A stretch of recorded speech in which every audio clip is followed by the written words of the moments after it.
fighting for first. Well, you got there. Good evening, everybody. Happy Thanksgiving Eve. So we got Angel in at 4 o'clock today. Yeah, he just had to be first, so jumping in the chat at 4 o'clock, 2 hours, a full 2 hours before the stream starts. Good job, dude. Giovanni's on the road, but if you remember last week, we were trying to solve some airbrush issues with him. He was having way too much air pressure, so we gave him some suggestions. He showed me some photos of the little valves he bought, and it looks like we helped solve his problem. He says, I want to thank everyone for the help last week. I think I solved my problem with the compressor. Thank you guys again. So everybody that was here last week, he much appreciated. And then we got Julius in here. Says, what should I do? Should I watch Empire Strikes Back on AMC or watch me? So he decided to watch me, but I just put back in the chat, hey man, I would watch Empire. I would watch this, but I'm just kidding. Oh, we got Angel again fighting for first. How you doing? Watching bird video at the same time. Well, good. That's what you do. You do birds for you. So tonight, I got quite a bit actually painted. I've got some stuff I still need to mask for some color separation, and then so we'll do a little bit of that. But we'll do some panel lines too. I've even got some other pieces that have now been painted after masking, and maybe be able to assemble. So if we get to that, we'll do that too. So what up? What? Watch watch Mike. Yeah, that's right. Everybody. That's what we do on the day before Thanksgiving, right? So anyway, no, I do appreciate each and every one of you. As always, thank you so much for joining. And here we go. So let's go down here. Not a whole lot here. I did a little bit of quick little cleanup. Still got the arms. I'm still dealing with those. I had to paint some pieces, which I actually have done too, so I can assemble those. But that's the last of the seams that I'll have to deal with is the arms. Once I get the forearms done, that'll be it. The legs all sealed up, all the panel lines rescribed. Let's just go down a close up here. That way we can see what's going on. Okay, so this would be looks like the left leg. Okay, and you can see it's kind of hard to see, but there's the landing gear doors. Basically, those are the panel lines that had to be rescribed. There's a seam going right down the center of each of these, and it's kind of a pain to, excuse me, something in my eye. Okay. So same thing on the back. There was a little bit of a seam back here. Had to rescribe some panel lines. One of these strips, the two lines at the top here are the two panel lines that aren't quite as important because there's going to be a black paint line that's going to cover all that up anyway. So it doesn't necessarily have to be 100% visible because it's going to be covered up by some paint. But as far as the rest, I've done at the back here, the back of the leg done. Actually got a little bit of some. I was using some scribes to smooth out some of these areas that are going to be eventually covered up. This will have to be painted. I got some painting to do here, but what I want to do is paint the orange color. So here's the top of the body, and this is, other than panel lines, essentially done this piece. So we've got the orange. This is the main body color in the back. The gray vents are also done. That's done in 331 Mr. Color, straight out of the book, and it's a dark sea gray. There's also another portion of that intake that goes inside. Once you bring the two halves together, there's a piece that'll completely enclose or close up the rest of that vent from the inside, but that goes on the bottom half of the body here. So we'll probably end up doing some paneling on that tonight. And I've also got the cockpit fuselage together. Another huge seam that had to address down the middle of this, and then back here as well behind the cockpit. once I got that seam fixed, then I was able to glue in these 4 fins, because those have to go in, but it's just it's a pain in the butt to try to do a seam at the same time when we've got these big little fins sticking out. So I waited until I was completely sure that I had the seam fixed, no additional work needed to be done there, and then I was able to glue those in. So now we'll probably end up paneling this tonight, but with the leg portions, I've got to mask off the border here, because this whole inner field is going to be that orange color, that custom color for, because the orange color for, I'm trying to think, it's 70% number 59 orange and 30%, oh yeah, 30% yellow number 4, I believe, if I'm not mistaken. Let's see, I got the ratios here. So yeah, it's 59 and then number 4, 30%. So, and then the tan color is 70% radome and 30% white, gloss white. So the percentages are the same, just different colors to make those 2 custom colors. So I got a jar of each for that stuff. Anyway. Oh, what's up, Nick? Nick just jumped in. How you doing, my friend? Okay, we're going to get ready to do a little bit of masking here first. I'll see if I can get a majority of this part done. I'm just trying to mask off the perimeter here so that I can paint these 2 fields inside and outside. This is the inner and the outer with that orange later on. And then once I get those, if we do get too tied up with the masking, I'll set that aside. We'll start doing some panel lines, at least do something a little bit more interesting. We've also got this is the fin section for the backpack, where the tail fins fold up, and I've got to mask off that because those also have to be painted orange. Let's see, where are okay, I've got intakes there. Oh, another thing I've done too, so I can show this real quick. I'll just actually peel the tape off. So this is the feet portion, and what I did, one of the earlier things that I did was I took one of my scribing guides and I scribed a small lip on the ends of these exhausts. It's basically the feet, but it's also the exhaust of the jet exhaust. And so that is done in burnt iron, and then the rest is done in steel. So let me just take that off, and then you can see the difference in the color there. Let's come on, focus. There we go. So you got the steel on the top and then the burnt iron underneath, and then the whole inside is done burnt iron as well. I think that's a nice little touch. It's something they don't add. They didn't add the panel lines, but you can see it in all of the box art and the other pieces. It's there. So every time I do one of these kits, I always end up taking the time to scribe those and doing that part. So anyway, let's get started here. Question from Julius. Let's see here. We've got which you measure the paint ratios. Oh, how did I do that? I used, I'll show you the jars here. So if you buy these, you can find these Mr. Color. I don't know if you can find them in Tamiya. I know Tamiya makes mixing jars, but the Mr. Color ones have lines on the back on one side of them showing like 5, 10, 15, 20, 25, and 30. So I just use those as a reference. I figured if I take the number 5 as 20%, 20, 40, 60, 80 to 100, if I just use that as my guide, then I went 20, 40, 60, and then halfway would be 70. So I started with the 70%, and then I went to 100, basically in doing the math in my head using those different numbers. You see the lines there. If I can get the focus, there we go. So it gives you reference lines as you do your custom pour, so you can measure out the exact amount of paint. I made plenty here. This is going to be a lot for quite a few models. I have another VF1D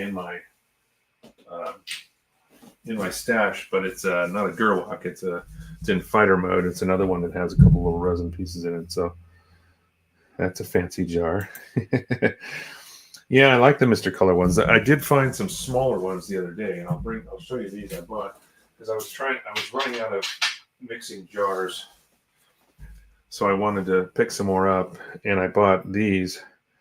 So this is again Mr. Hobby, but smaller. This is the 18 mil size, so just slightly larger than a standard bottle. You can see that they're a little bit taller, but they do also have this little bit of a grid on the side of the sticker. Now, I'm assuming if the stickers are the same, obviously that's the label's applied by machine, but if you use that as a reference, I think you could do the same thing, or you just have to kind of eyeball it. But I do like the larger ones because they come with those printed lines on there, but they're just so much more expensive for the big bottles. So rather than order them online, if I do see them at like Hobbytown or something like that, I'll pick them up next time I'm in the store. But I actually bought those from a Hobbytown online. It was their actual website, so I bought it. It came out of California, and they shipped them up here, so I was able to get them pretty quickly. But a nice bottle. It's good to have those, and whenever you're doing, especially these custom colors, like all the Hasegawa Macross kits, all use Mr. Color as their color palette, so they have all the ratios and whatever. If it is a custom color that you have to mix, I had to mix it for the Max Battleroid kit because they have the blue. That's a custom blue color. It has two colors involved. Most of the stuff you find is just two colors. If anything's custom, it's not more than that. But occasionally you'll get one that'll have two main colors, and then it'll be like dash of black or a dash of just a drop. Not much, but very few. That does beat counting drops. Yes, it does. Especially when you're trying to make a larger quantity. Like for this, kit, I want to make sure I have enough, because once I mix it, I don't want to have to try to do it again. If I did, I would probably make a separate jar and then mix the two together to blend those and kind of mix. In case you get one that's a little bit different, at least if you blend them both, there'll be far less chance of being visible, a visible difference. But yeah, counting drops would take a while, I'm sure. So I was thinking to do this, mask this perimeter. What I'll probably do first is I like using I've got this, I set this all up. I put a little bit more down tonight, but I've got 3 millimeter here. This is, I think, not 20, it's like 18 millimeter wide. That's what I do most of the cover up with. I'll slice it into 10 millimeter pieces, but as needed. But then I've got some strips of 3 mil here, and then some 2 mil, and then even 1 mil. So I've got a lot of different varying thicknesses. So to get, especially with curved lines, the thinner the piece, it's easier to do, and you'll have to overlap some as you go around corners. But other than that, you could use the Tamiya flexible stuff if you really want to, but it's kind of hard. It's still hard to get those tight turns with even that. So I typically just use regular masking tape, just a very, very thin strip, and then just kind of stagger as you go around those sharper corners. But you see how I've got a nice, pretty straight line here. This is pretty not very curved. It won't be too hard to do that. But if I use maybe like a 2 mil at the most, I should be able to get around most of this side in one solid piece rather than having to overlap some edges. So that's what I'm going to try to do. And I've got some other, I've got the rolls here just ready to go. So as soon as I run out of a tape, I'll reapply some on the glass cutting board here, and we'll just keep going. So what I usually do most times is I try to kind of just see how long of a piece of tape I'm going to need. So if I go from here, actually let's go to the front first. From here around, so it's roughly 7 centimeters from this bottom edge to the top. So then what I'll do is I'll just measure off. I mean, it seems like such a mundane thing, but masking is an important part of painting. So I'm going to go, just to have a little bit extra, I'm going to go to 8 millimeters. Or excuse me, 8 centimeters. So then now I've got my thing. I'll just mark off try to limit the amount of waste. But I always end up cutting a little bit long so I can overlap edges a little bit.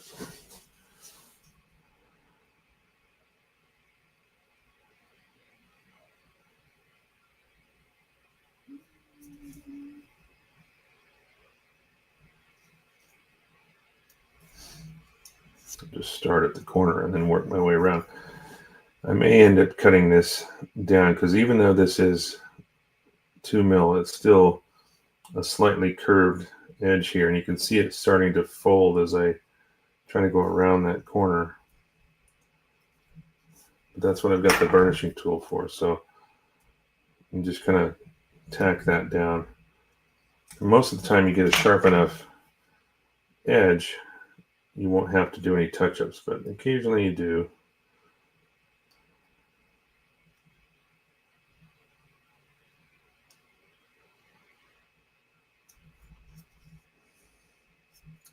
Yay for masking. What's going on, Blackheart? I know this is the fun part. Unfortunately, there's not a whole lot. I mean, this you do have to do some masking on this, as with any kit, but there are some that just require a ridiculous amount, and it just takes forever. I'm just trying to go around and have as few pieces as possible, but some of these corners, you know, if it doesn't work out, you just have to take it back off and use multiple strips. But I'm trying to get as much as I can in one piece. That way there's no or less chance of having any of that other color go under my, you know, under an overlap of tape. That looks like as good as I'm gonna get there. So I got across this one whole strip here. I'm just going to go back down and make sure this whole thing is down.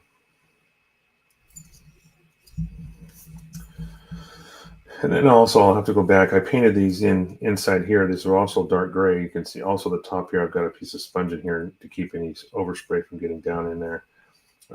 Because later on I'll have to install that intake fan that goes inside there.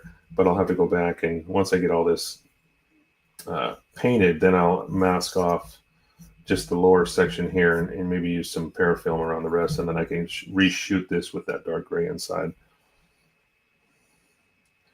I love it when it takes 2 hours to mask it for 30 seconds of paint, right? Yeah, that is true, but the payoff, that's the whole thing. The payoff is where it really counts. Because yeah, it is monotonous at times, but the end result is well worth it if you take the time to do it. All right, so for the bottom here, I could actually use a piece of 3 mil just to go across the bottom, and I've got a small little piece left, so I'm not even going to worry about measuring it.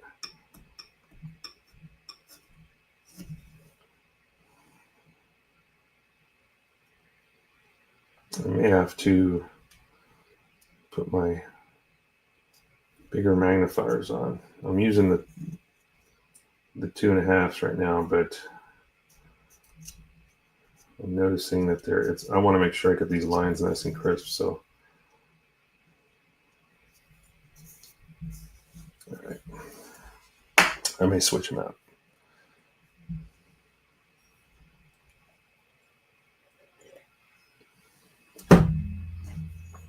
So I hope everybody, I don't know if anybody's got plans or whatever we got going for Thanksgiving.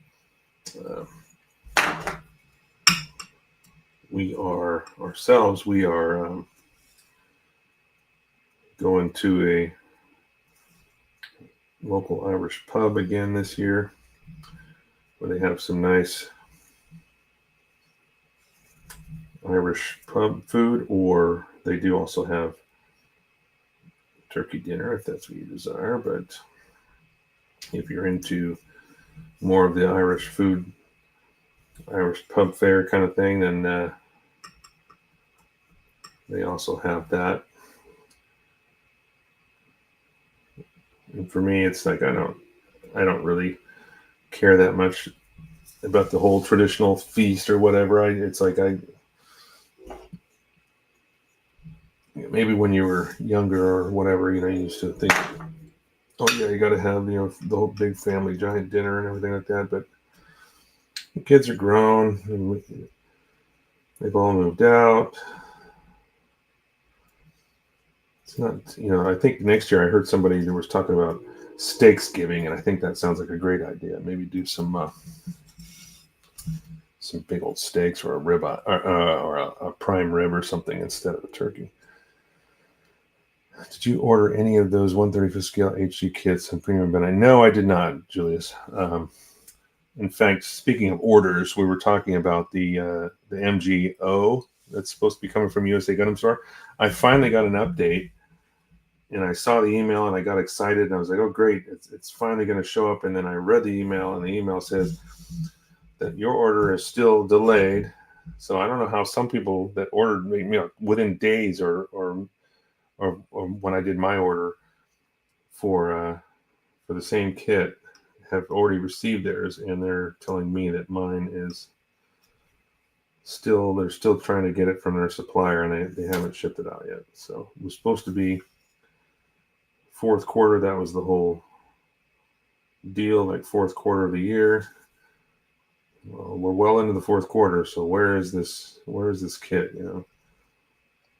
So fortunately, it's not like I need it for anything specific, so I'm not in a big rush to get it, but it still kind of sucks that I ordered it in February, pre-ordered it and everything just like everybody else, and I'm still waiting. So it is what it is. All right, so for the front half, this is the back of the leg. There's a little bit bigger of a curve here, so I think I'm going to have to do a couple of pieces, maybe right up to this corner here, and then I can do one longer strip up to here. But I think I've got a pretty good line going around. Then I can just fill in all the larger fields with the big strips here when I get there. Sorry about the yeah, it sucks. I wish it was on its way. It would be nice. It was kind of hoping it would be here by my birthday this month, but doesn't appear that's going to happen.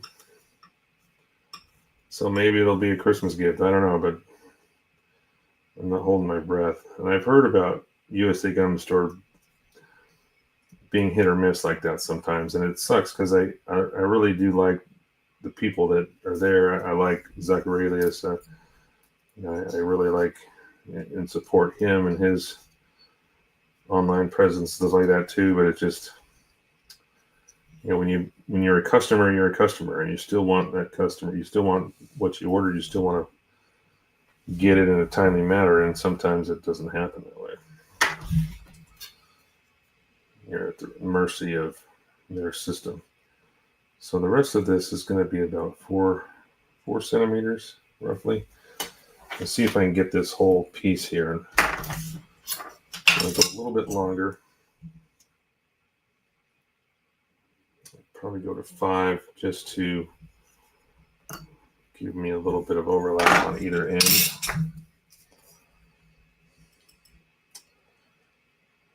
Let's see. Nice.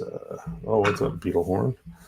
Good to have you. Thanks for joining in. What's he saying here? It says, only done Hasegawa Machining Krieger, but their quality is nice. I'm modeling channel as well and love branching out on non-Gundams. It's very cool. Getting ready to upload shorts of my Mach-K Super Jerry that I did a little while back. I've been uploading all the photos that I have, or not all the photos, but doing step-by-steps of projects that I've completed in the last few years, uploading all the video, doing videos, shorts, but uploading photos of all those projects. And the next one up in the queue is the Super Jerry. So I just put up the last video, the last one with the final pics of the F-14 Tamiya kit. F14A, and then once that one's been up, it's got over 1,000 views, about 1,700 I think right now, maybe 15 to 1,700. I can't remember the exact number, but once I get up over 1,000, that's when I get ready to just upload another one. So that's where we're at there. Okay, that one came out pretty good. I like this strip. So it almost looks on the camera, it looks like yellow paint, but once I get the thinner strips down, then I can fill everything in with fill in the fields with the larger stuff. Let's see what we got here before I get too far behind. Staying home, getting fatter. Good job, Giovanni. I did a Bandai YF19, but I want to do a bigger one eventually in Gerwalk. Gosh, I wish they made a Gerwalk YF19. I would buy it up. You bet. What scale was that YF19 that you did, if you don't mind me asking? I've got a couple of that Macross series, but I've got them in 148. I really do like the 148 scale. I got kind of spoiled by that, and I just think there's more options too with 148. It seems like they have nicer pilots, nicer photo etch sets that you can get if you can find them. Machining Krieger and Games Workshop. Now has me wanting to add greebles and unnecessary details. Those come before priming them out. Yeah, well, that's always good too. Nothing wrong with adding greebles, especially if if the scale works and they look nice. Why not? Make it your own. Bandai one is 1/100. Okay. Swaps between plain and Gerwalk. Oh, nice. Oh, that's right. Oh, gosh. You know what? I forgot about that. You are correct. That is right. The Bandai does have a variable version. I was thinking Hasegawa line, which doesn't do that, unfortunately. But yeah, gosh. And there's a relatively new one, too, I think, that just came out in that scale. So yeah, but you can change through all three modes, can't you? You can do Battleroid as well as Gerwalk and Fighter mode, if I'm not wrong. But correct me if I'm wrong. I can't remember for sure. But I thought that kit was variable all the way, just like some of the earlier VF1 variable kits from Bandai. In fact, I have one of the newer ones. The old school stuff was variable, but it was complicated it had these metal hinges, and I built a few of those in my day. But the newer ones have even a more complicated design with the way the articulation. They tried to make it a little more articulation, a little more flexibility, a little more natural stance, rather than just like the old school ones were pretty much straight. It would stand straight forward. When you couldn't swivel the knees, you couldn't do that kind of stuff. What's up? Oh, look who we got. We got George. How you doing, buddy? Happy Thanksgiving to you and your family. Let's see. Did I miss something here? Gerwalk and the one locked into Gerwalk. Yeah, in the bigger scale. That would be true.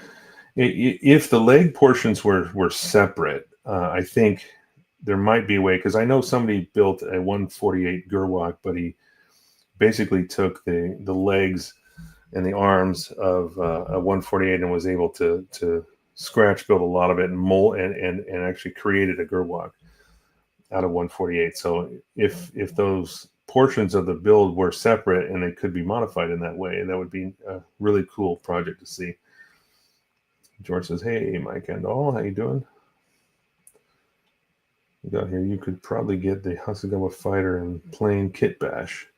Gerwalk like crazy. Yeah, Gerwalk, yeah, like a crazy person. Sure. Yeah, you could. Old school is right school. Finally making an episode live. Yeah, it's been a minute, hasn't it? And look, Tyler's popping in. How you doing, Tyler? Good to see you. How those tears tasting? Pretty darn good, man. Pretty darn good. Yeah, I'm not going to bring that up on camera, but got some pretty good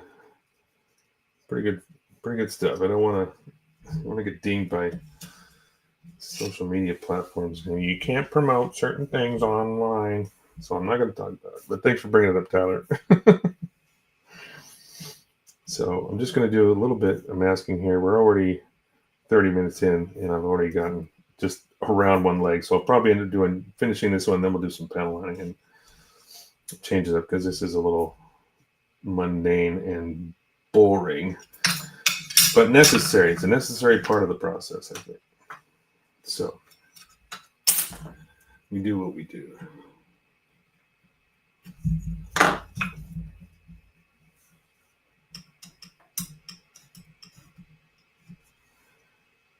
So now I'm just covering up the rest of this, because I used that 2 mil. It didn't quite cover up the entire edge of this, so I need to go along this edge and cover it up. It got it down here, but not in the back. All right, that's pretty good for this one. This edge is just creeping away. I don't know if you've ever noticed that, but sometimes when you lay down a piece of mask, especially a long strip like this, and it starts to, almost seems like it starts to pull away from the line because it's curved. So that's what I'm kind of doing. I'm just massaging this tape back into line to make sure it holds that line I want. What's the VF1D and VF1? Just a difference color. Okay, the VF1D was a trainer, so it had a twin seat. So that any VF1D or the ostrich, actually the ostrich, or the not the ostrich, but the what's the other one?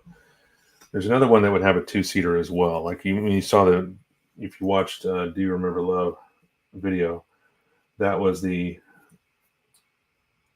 Osprey. I'm gonna get it out of the. I've got one in the backlog here. I'll show you what I'm talking about. The ostrich. I think it's the ostrich. And hopefully it's relatively easy to find in all of this. I thought it was. Maybe I'm wrong. Oh, there it is. It's the ostrich. I was correct.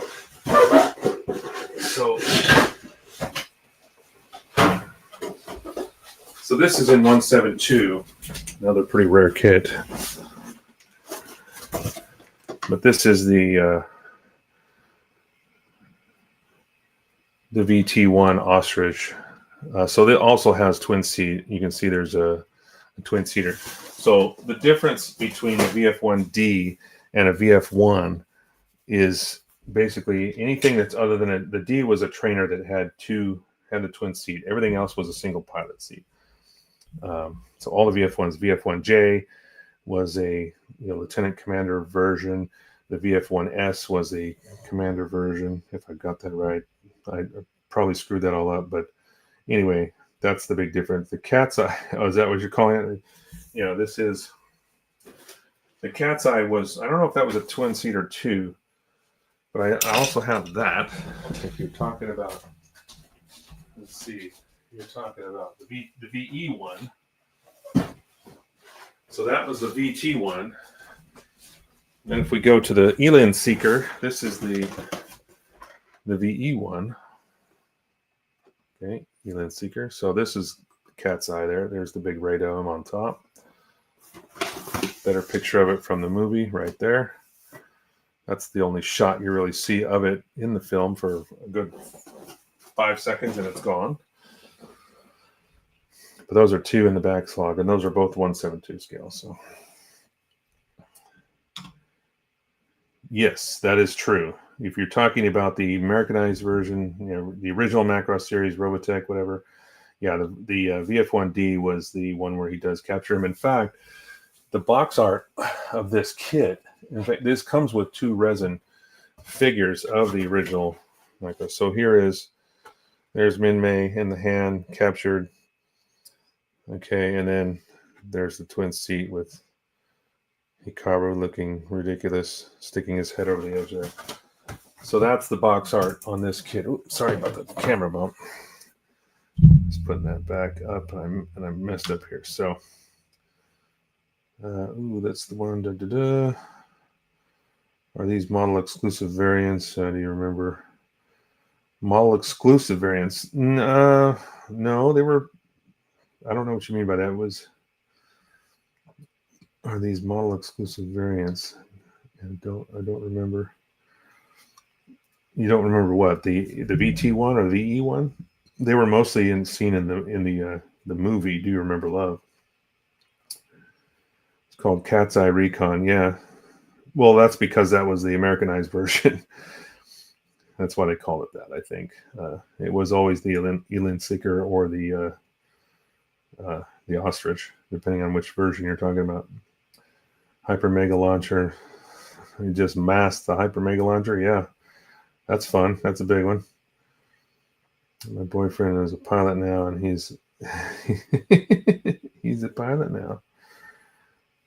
Yep, you know the songs. Don't remember VT. Well, yeah, this was the VT. I think was more seen in the Do You Remember Love movie, because this was obviously the one where they get captured in from the movie. But in fact, there's even a couple of screenshots from the film there. And he's getting chased, and then this last one here is when they're inside the Zentradi ship captured. And you've got fighter version, and then with the armored version there.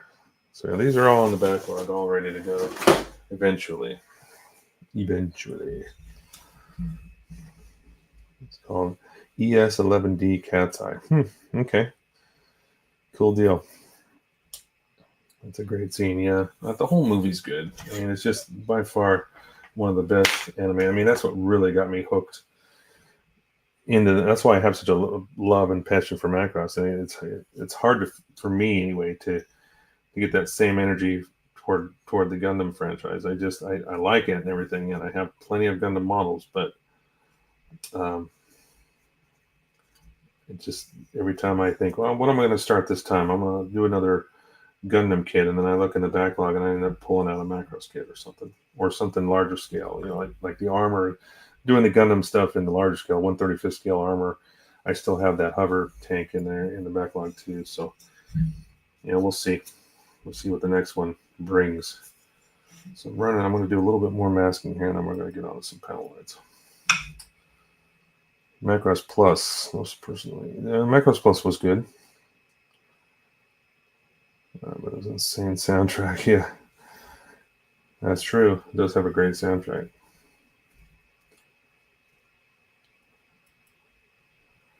The movie was way better than the series. Well, they had time to actually make the scenes look good.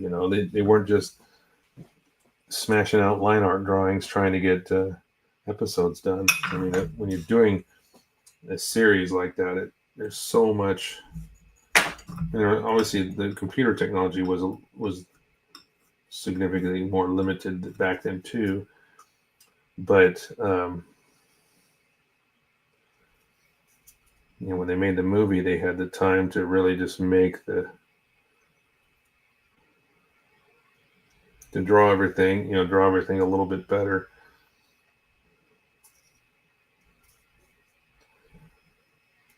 And use a little bit more computer technology for like the flares and the explosions and stuff like that. They just were able to. Oops, I don't know why that came off that way. I'm gonna need some more 2mm tape here, but let's see. Blackheart says, if I remember right, 6 different animation studios were doing the TV series. Well, that wouldn't surprise me. I didn't know that, but it wouldn't surprise me. The reason why some scenes look different. Yeah, I guess that would make sense. That's why some look just amazing and then others look really, really crap. That's true. Let's see. And then George says, both series were revolutionary. Personally, I don't think one is better than the other. They each tell their version of the story. True. I guess, yeah, in a way like that, because the movie focuses, kind of crams everything from the first series down into one feature-length film, but the series kind of, it takes its time and delves into the characters a lot more too. So I guess they both have their values like that in that respect. But I think as far as visually, I think most of the visual effects in the movie were way better, I think, than there were a few. But maybe like he was saying, maybe that's contributing to having different studios taking care of different episodes. So some looked just amazing while others were kind of mediocre.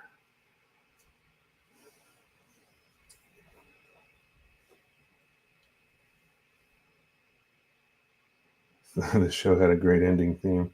The movie had, or the live action scrapbook jazz, yeah. EX model 1700 ship models. Oh yeah, those are cool. Check this thing out. This probably came with one of those Centrati kits. A little dusty. One of these days I'll get around to painting this thing. I don't even know what scale this is. Oops, looks like I gotta fix one of these turrets. Looks like it's about ready to break off on me. I'll do that real quick. Well, I thought I felt something kind of tick on me when I picked it up. So I'll try to fix that before we go any further. One of the shoulder turrets. There we go. Straighten it out. But anyway, yeah, just an old TV version SDF1. But I glued it together a long, long time ago and did a really horrible job with it. So it's going to take some time to clean up those seams if that's even possible. Well, yes, the movie had much better production value. True. George. Crazy small. I did the Oblivion Stardust Memory. Yeah, I don't know the scale of that. It came with one of those Entrati Starship models. So it's like back in the early days, I think with the Arai or Aria kits, they had like the ship, and then they came with a little SDF1. It was like for reference to show you how big they were side by side. They would give you that little guy, and a friend of mine gave this to me as a gift, and I just kind of threw the pieces together real quick. I mean, these actually move. You can bring out the arms and have them, but that's really the only thing that moves on it. But it'd be interesting to see one of these days if I can sand these pieces down, get rid of these hideous seams on it, and see if I can make something out of that little tiny model. Stardust Memory. I'll have to check that out. I don't think I've ever seen that. Yeah, a fairly big one. Well, I built one in 4000 scale from Hasegawa. Bunch of fiber optics in that one. Thank you, Maria. Like, subscribe, share. Like, subscribe, share. Subliminal messages, everybody. Yes, tell your friends. Support the channel. It costs you nothing. It costs absolutely nothing to subscribe. Just do it. Hook a brother up.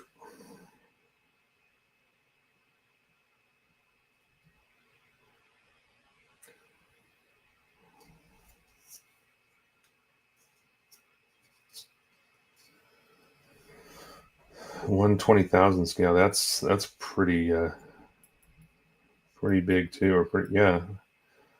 That's really small. Holy crap. Yeah, I didn't expect the articulation either, but it is kind of cool with that little tiny model. You can move those out. Kevin, I'd love to see that 120,000 scale, see how big it is. Because it's hard to see when you start getting those numbers that big. It's just like how do you how big is the model kit really? It's hard to fathom into those ridiculous scales like that. There's a print of a mega roid that I have. Get done. We'll do a springtime. Nice. Love to see that. Black art. Wife was home. You're out. Okay. Beetlehorn. Thanks for jumping in, man. We'll talk to you later, or lady. Can't remember. I don't know. Don't know for sure. Sorry if I got that wrong. Thanks for popping in. Appreciate you.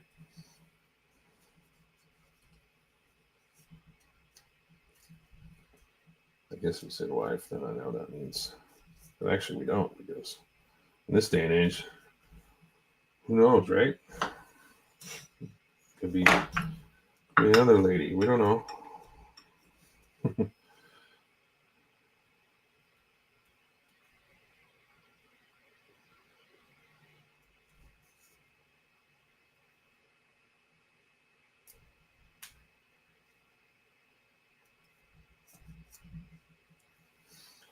Yeah, just a little bit of 2 mil left. I'll have to get some more tape out here in a second.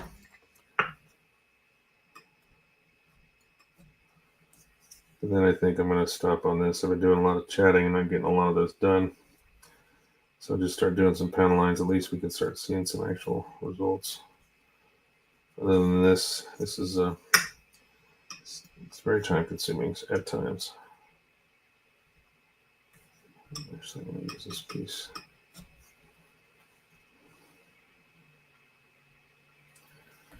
But I think these glass cutting mats for masking are worth their weight. I think if anybody has the opportunity to buy one, I think it's well worth it. I used to run masking across the bottom of my cutting mat, along the front edge, and that's why all these little slices, you see all these little marks around all the ruler print that was on there originally, it's just virtually gone because I was constantly cutting on it. But I think these little guys are great. You don't take away the glue. Your tape doesn't lose its integrity. All right.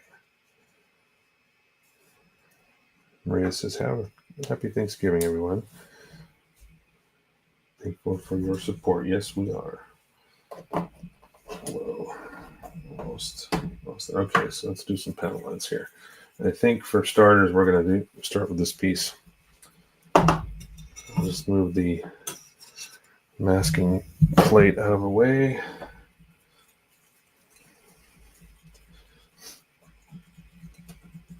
And for cleanup, I'll be using my go-to, which is the odorless aka enamel thinner. Great for this stuff. And some Daiso. These are the Daiso versions. They have a pointed end and a round end. Q-tips, they don't fray as much as a standard Q-tip, so they tend to don't leave a lot of lint behind.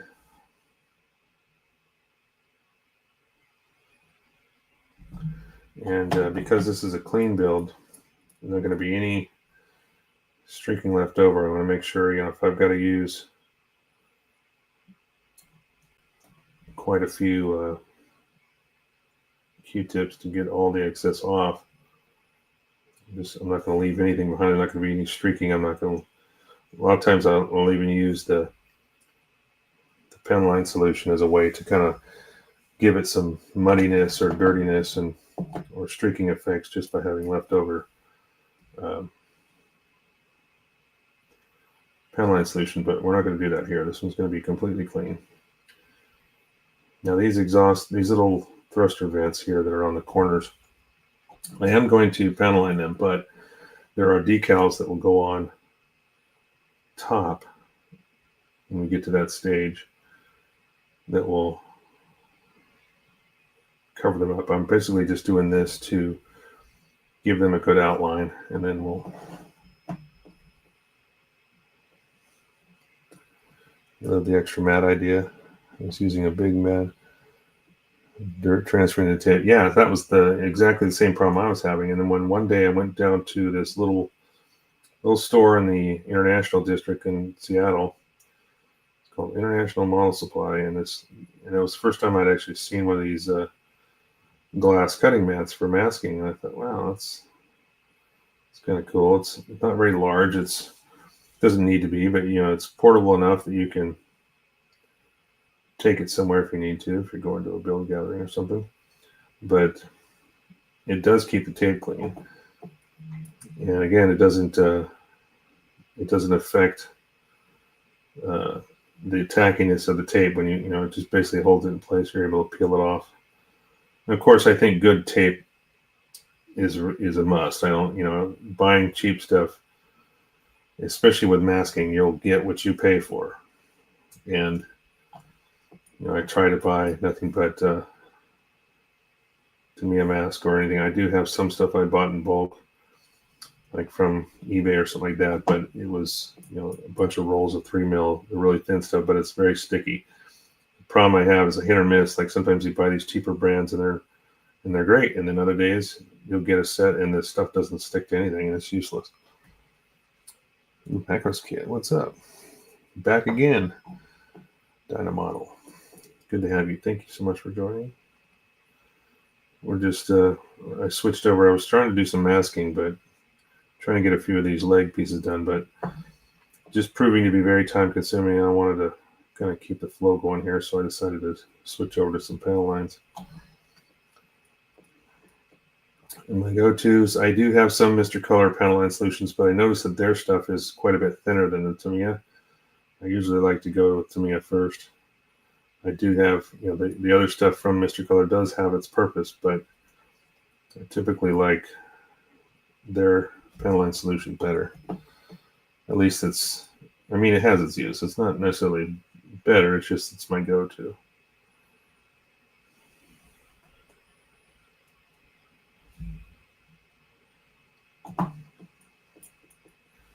All right, now we've got a border around these vents, very thin line. And then there's also some lines in the actual intake, so it's going to black that out temporarily until I clean it up.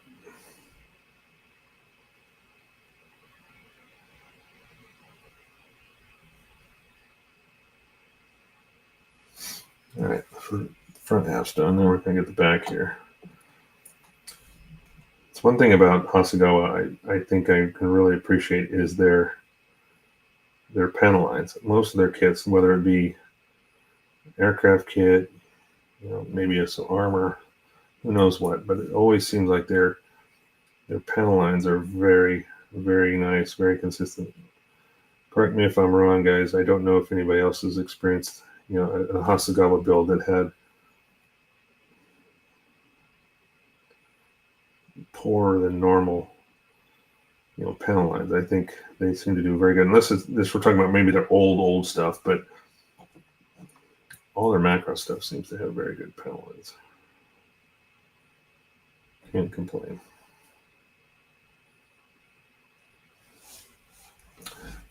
I will say that some of them on this kit were very, very, very, very thin. This is 1/7/2 scale, which is not a preferred scale of mine, but most of the stuff, the really good stuff, is only available on this scale. But some of these panel lines were very thin and very shallow, so I was using really thin scribes to kind of, especially on the arms and legs where those panels are going to, there's a big seam line to take care of, and then you've also got this really thin panel line. It was kind of a pain doing those legs because I had to keep rescribing. I don't know if the plastic was just softer or what, but I was rescribing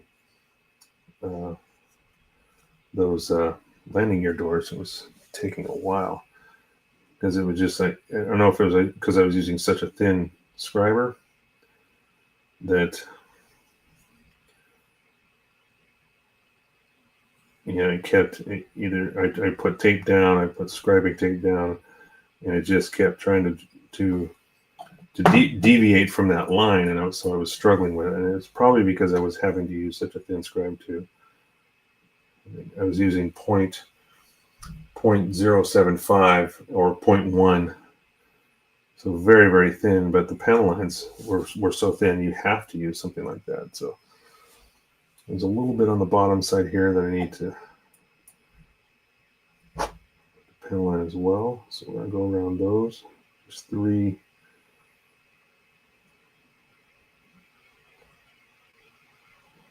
little raised details here on the bottom. Okay, now we can set this one aside for a minute and we'll start cleanup. Okay, Also got the canopy masked already too. A couple weeks ago we did the line removal, the mold line removal on that. Showed how to do that. I think what I'll do is I'm going to put one of my little clips on here. I still have this is the control console for the Pilot.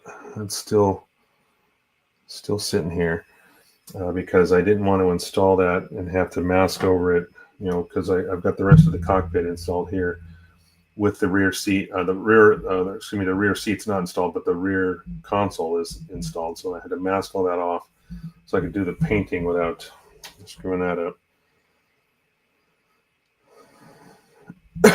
Oh, he left. Yeah, unfortunately, he had to take off. So what I'll do while that one is drying, I'll go ahead and just mask this one off. Now this one has this kit has, on the tail fins, has the Prometheus what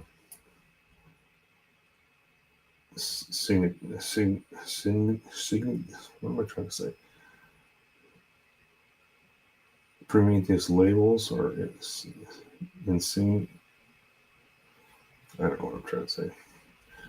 Belongs to Prometheus, right?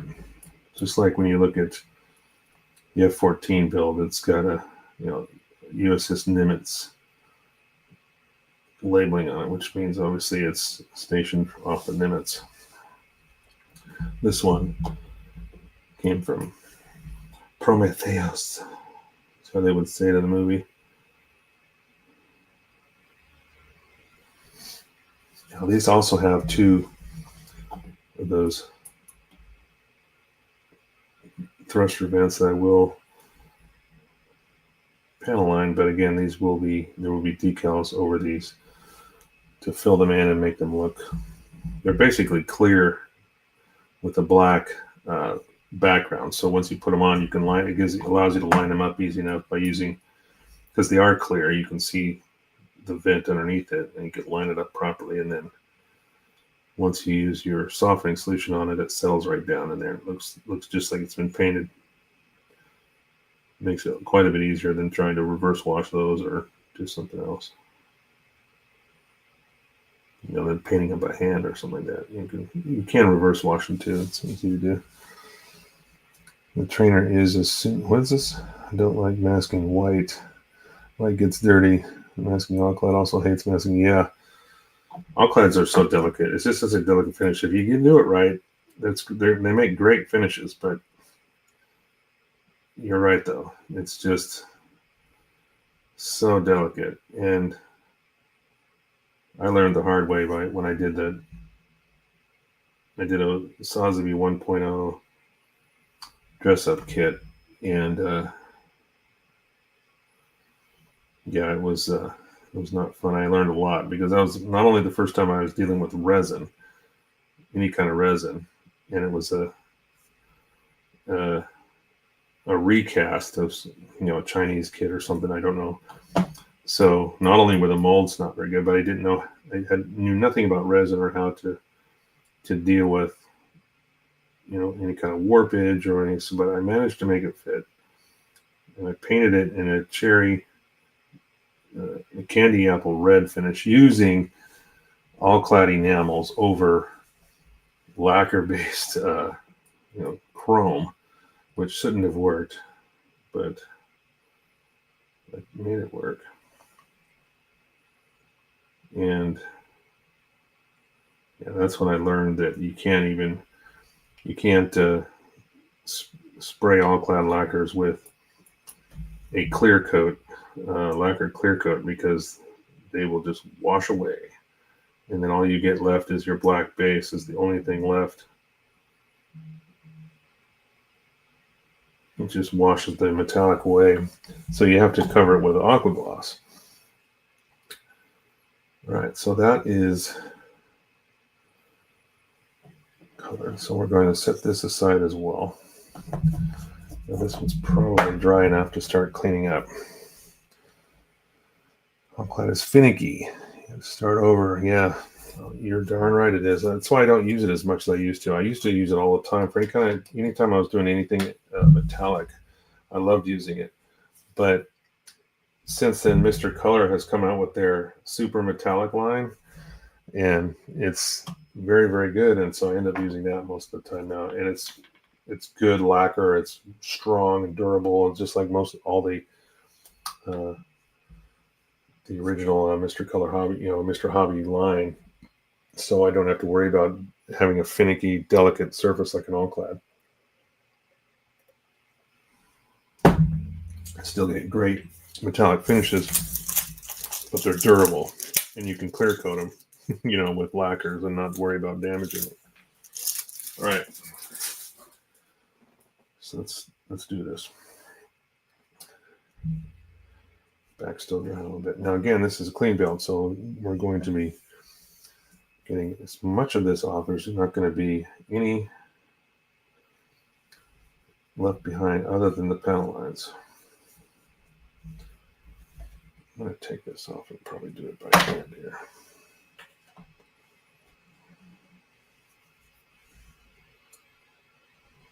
Actually, no, I better hold it there.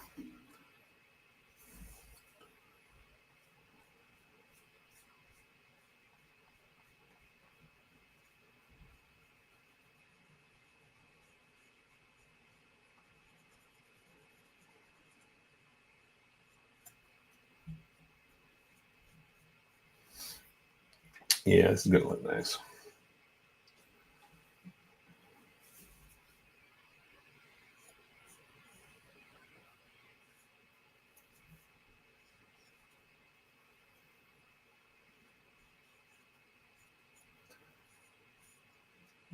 Once I get a majority of this off, I will go back over with like one clean, because you can see the black coming off onto the Q-tip. Eventually that will just start to build up, and then no matter how much you're wiping off, it's just kind of wiping it back on kind of dirty. And because we're trying to make this a clean build, I'm going to go back over with a fresh Q-tip and do one last swipe, and that should make sure there aren't any residual left over, no streaking, no smudging kind of thing. It's going to be nice and crisp.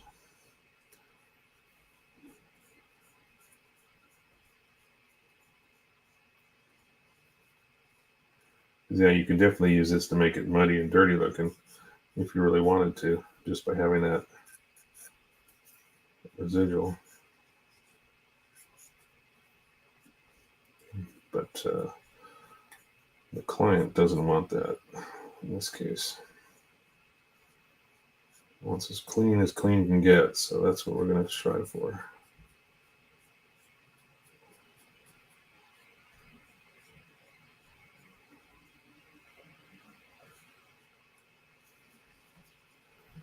Not too bad. So far, so good.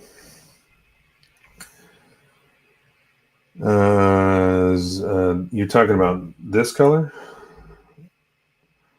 No, both of these are painted. The original color is, and I mean, this is. I'll bring the piece down. I still got runners on the board here. So this is the original color. So yeah, it is very close to that, but everything's been painted. I don't leave anything bare plastic, especially when using panel line accent color. This stuff will make the plastic brittle. All right, so I'm going to switch this around here so I can do the back half. I'm getting to the point where I'm going to have to switch out the Q-tip because this is starting to get really saturated, and then eventually it's not going to clean much at all. But I do like the fact that even though these panel lines seem very, very shallow, they still hold up even after 2 layers of primer, paint, and everything else. You can still see those really good details, like even the rivets around where the pivot point is for the wing. You can see that nice little circle right there. Very nice paintwork. Thank you. I tried aqua clear and the alclad over my alclad chrome parts, and it seems to diminish the shine of the chrome. Well, that sucks, but unfortunately, you can't use anything else over it. It's just too fragile. Aqua gloss was supposed to be the only thing you could put over it. It wouldn't touch the finish, but if it's taken away from the shininess of it, that's a shame.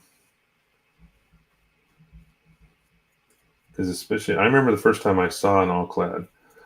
We went to a model competition, and I just met a bunch of those Gundam guys for the first time, and they were showing me these thrusters they had. It was a 100, master grade Zaku or something like that, and the leg thrusters. And I was like, man, those are awesome. Where'd you find those metal parts? And they said, no, that's paint. And I was blown away. I was like, there's no way that's paint. So, those are painted.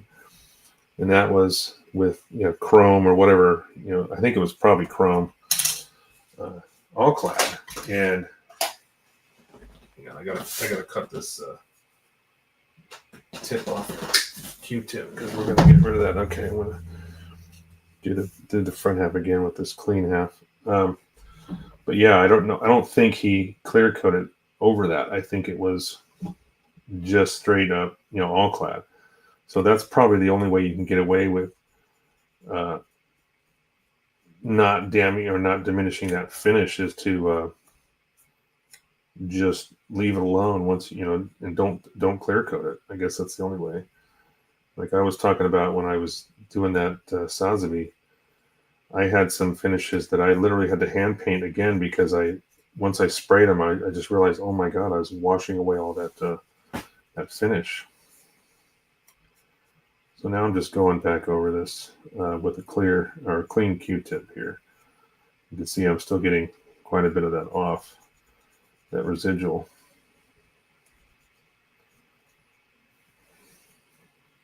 Yeah, this piece took a while because there's a nice curve here, a complex curve that was a little bit harder to mask.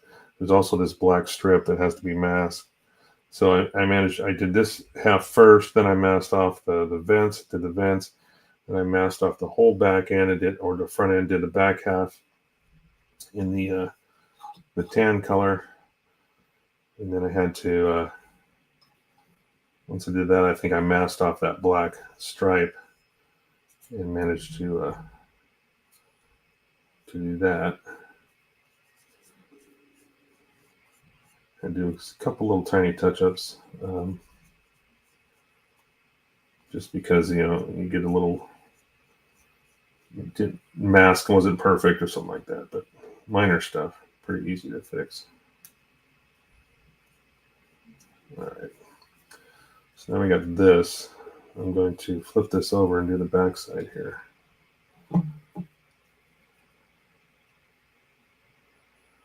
I appreciate the painting of original colors. Yeah, thank you.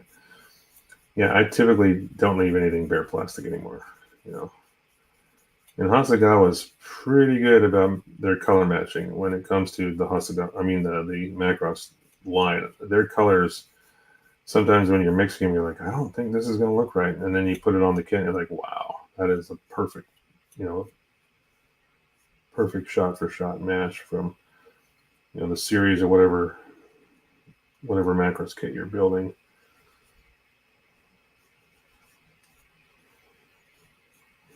Okay, that looks nice. The Q-tip's done too.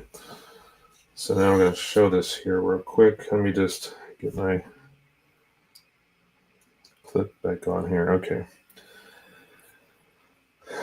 So there we go. First piece. So it focuses. Oops, I got a little bit. Yeah, a little bit on the front there. Now, that probably won't be visible, but I don't want to see those. This is where those lines overlap the front of that front edge. There we go. That's all clean.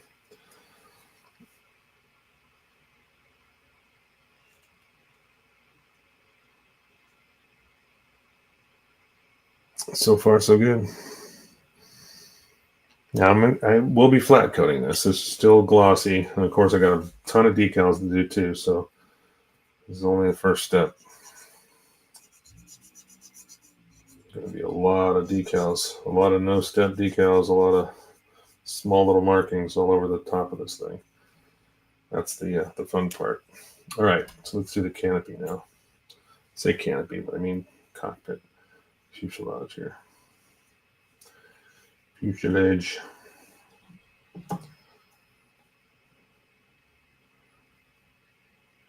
On a side note, how do you feel about Harmony Gold? Yeah. Funny guy. Does this transform or a single configuration? Single configuration. Unfortunately, Hasegawa does not make a Macross kit that transforms. Only Bandai has, I don't know if that's a license they own or what, but only Bandai seems to be the one that makes variable kits.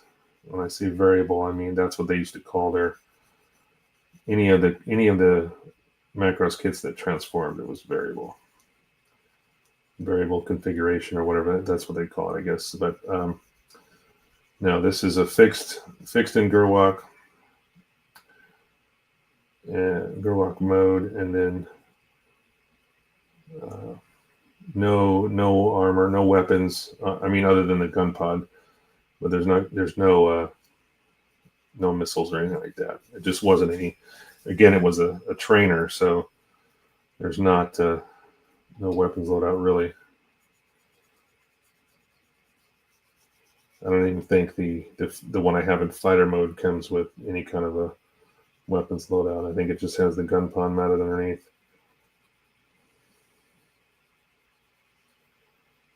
So we're just cleaning up the fuselage here, and then we'll be done. I got to take special care around these little fins because they are very small.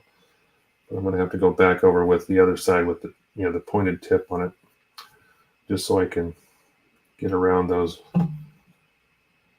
without damaging them.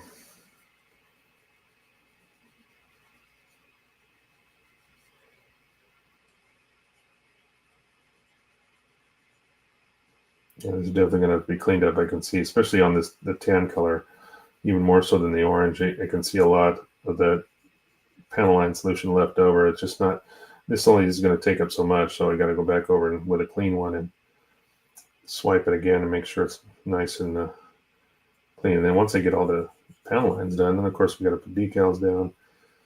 Even maybe reapply some small panel lines that they go through the logos, especially like the Macross with the kite logo that goes on the sides of all these, the fuselage right about here.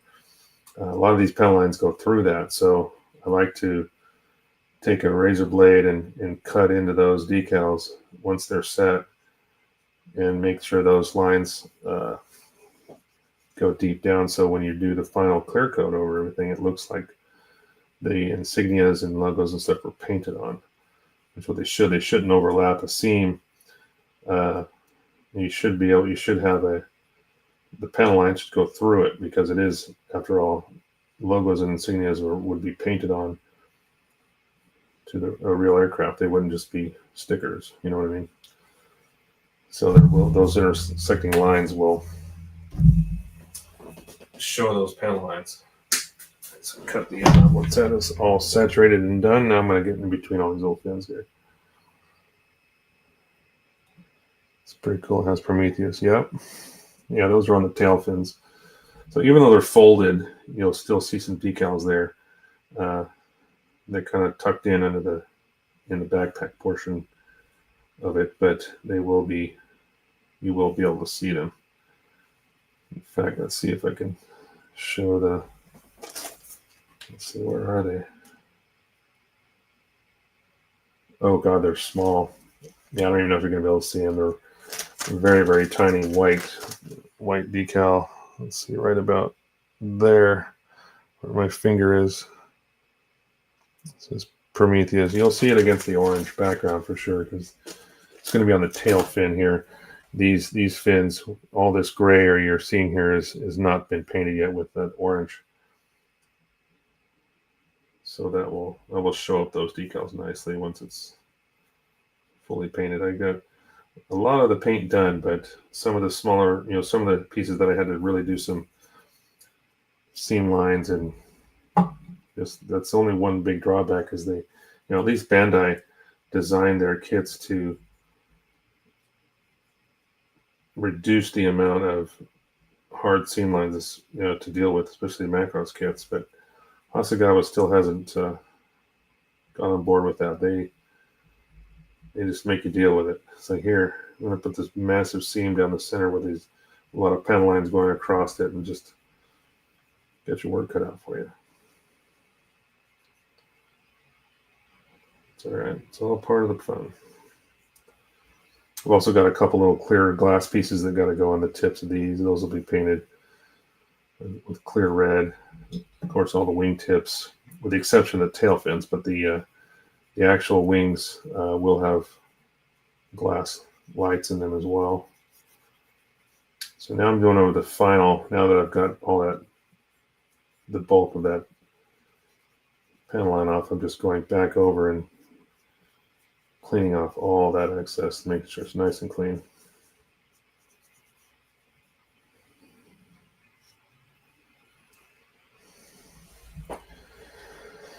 I have decent luck with Splash 2K Clear, Splash Metallics, but not as much as All-Clad.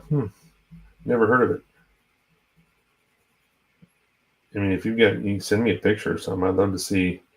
I'm always open to look at, new, especially metallics, because it's hard to get metallics right.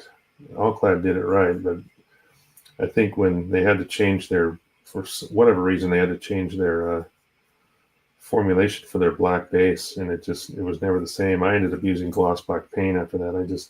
I got tired of trying to use the gloss black base for the All-Clad, because sometimes it wouldn't even cure properly, and it seemed like it was always sticky, never got as shiny as it used to.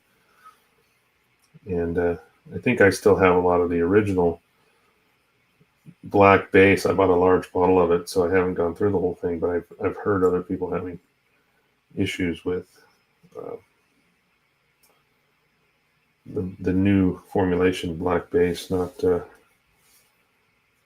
like it used to be. All right, so we got the fuselage done. I'm going to set this aside, because what I want to do is kind of give you guys a little bit of a view of what this will look like.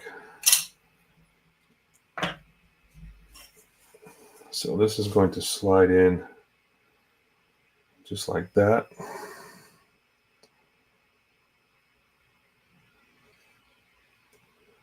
Looks nice. The lines fit. The lines look good. Black base is also 2K. Oh, okay, cool. But very good success. George says with AK's Extreme Metallic line. Nice. I've not tried those either. I've tried the Mr. Color Super Metallics, and they seem to work really well too. And it seems like also the Mr. Color ones don't require a lot of thinning, if any,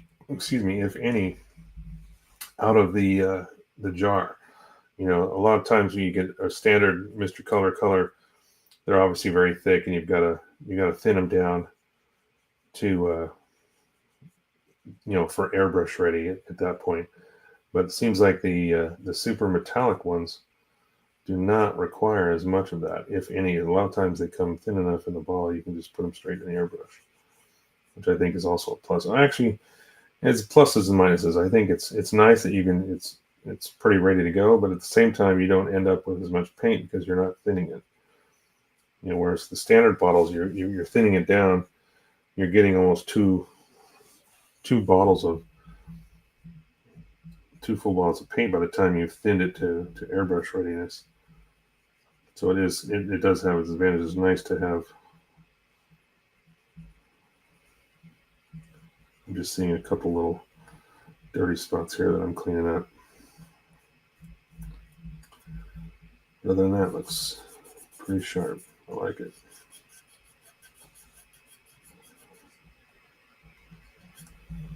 All right. So yeah, when this comes together, it's going to slide in there pretty much just like that.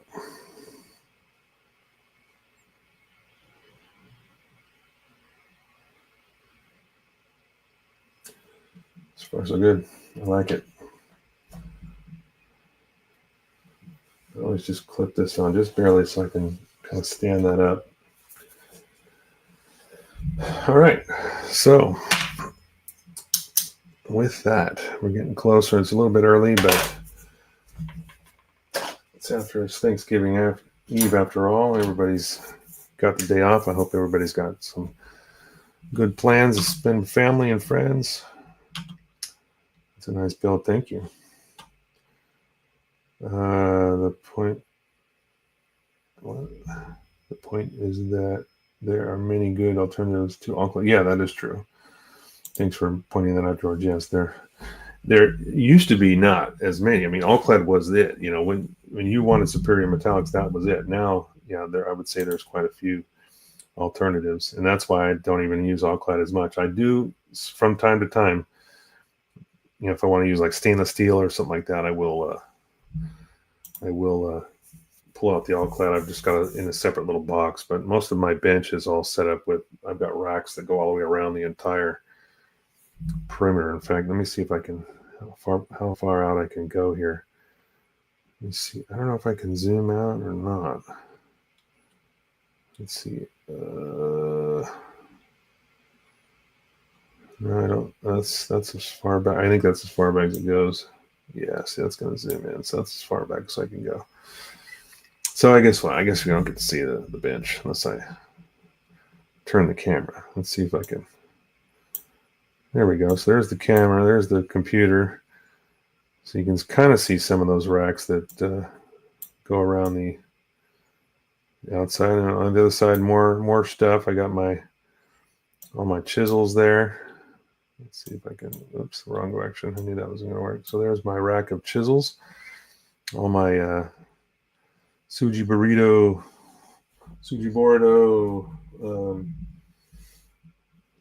chisels, all the way from 0 to 4 millimeter.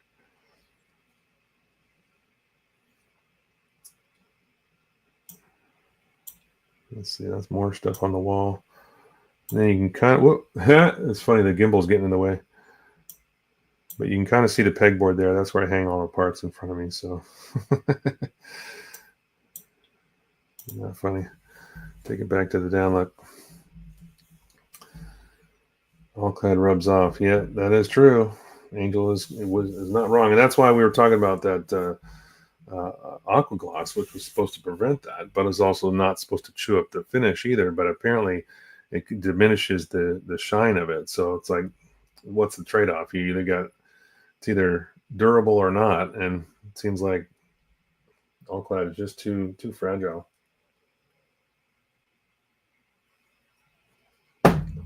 Too fragile, unfortunately. And dulls it, yeah. Yep, that is true. Nice bench. Thank you. Thank you, Dinah. All right. So torn between what? Oh, debating Alclad splash for candy base or bear guy build, huh? I had an act guy, and I couldn't believe how popular that was. Everybody seems to want one of those things. I won one in like a white elephant gift exchange once. Haven't done anything like that in years. It's been a few years since COVID and everything. Kind of don't do build gatherings much anymore out here. But another group took over the Washington State Gunpla group, but they're based out of Oregon. So most of the events are in Seattle. If they get up here at all, they're more in Seattle and Olympia and stuff like that. So anyway, we're going to get down to it. We're going to go through, and let me go through the list here. I got quite a few to go through. You guys were talking all night. Angel in at 4 o'clock, a full 2 hours before the live stream. Crazy boy. And Giovanni was in on the road. Thanks for Giovanni again said thank you for all the help we had from him last week to help him with his airbrush issues. He seems to have solved it, and I think it was just one of those little thumb adjusters that he needed, just so he could completely turn down his air pressure, because he bought a new compressor. Then we had Julius And then Angel again jumping in. Then Nick popped in after that. Then Blackheart.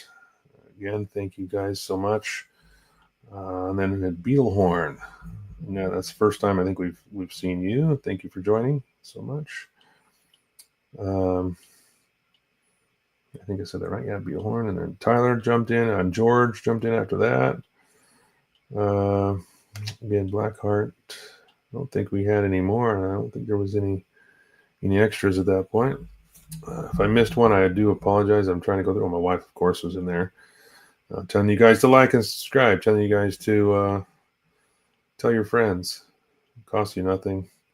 But mostly it's the YouTube channel we're trying to promote right now. Facebook's kind of being weird. They only hold on to videos for like 30 days now, and then they delete them all. Which is kind of dumb. Yeah.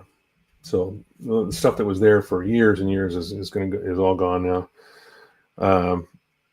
And Dynamodel, of course, we don't forget you. Let me see if I missed anybody else at the bottom here. Happy Turkey Day, everyone. He's not wrong. And let's see, you got some Mr. Color Metallics for Chrome. Okay, very cool. Reddit loves my bear. Nice. And Dolls One Coated. Yeah, everybody's saying the same thing about Allclad. That's what happens. Oh, thank you, Don. I appreciate that. Seems to be very knowledgeable. Thank you again. I appreciate that. I appreciate the positive feedback. That's what we try to do, man. Good night, Mike. Yeah, good night. I hope everybody has a fabulous Thanksgiving. Again, I totally agree with that. Thank you guys so much for joining in. We're going to wrap this one up. But next week, we'll see if I can get the rest of the painting done. I finish the masking and paint these legs up, and then I got to get those arms together. So almost there as far as the principal build, and then it's just a matter of taking care of those seams on the arms, doing the paint on those, and those are all one color, so those should go pretty quick because there's no orange or anything like that. I don't have very much masking, if any. It's a couple little black areas around the wrist and some things like that, but for the most part, it's just shooting straight color. There's just mostly just orange on the chest piece, the crest, the main body, and then a little bit on the backpack, and the wing tips, or the wing front edges, I should say, are done in that orange too. The rest is all done in a tan color. So yeah, hopefully we'll get all that finished up maybe by the weekend, and then next week we may be getting some decals, but we'll see. Sorry, a little bit late posting up the video because I wasn't sure where I was going to be during the build. A lot of times, if I know what I'm going to have ready for Wednesday, I can go ahead and upload the link early on YouTube. But this one I just did like last night, I think, or this morning. Did it pretty early because I wasn't sure where we're going to be. But anyway, again, happy Thanksgiving, everybody. Please be safe, be good humans, and we will catch you all next time. Peace out.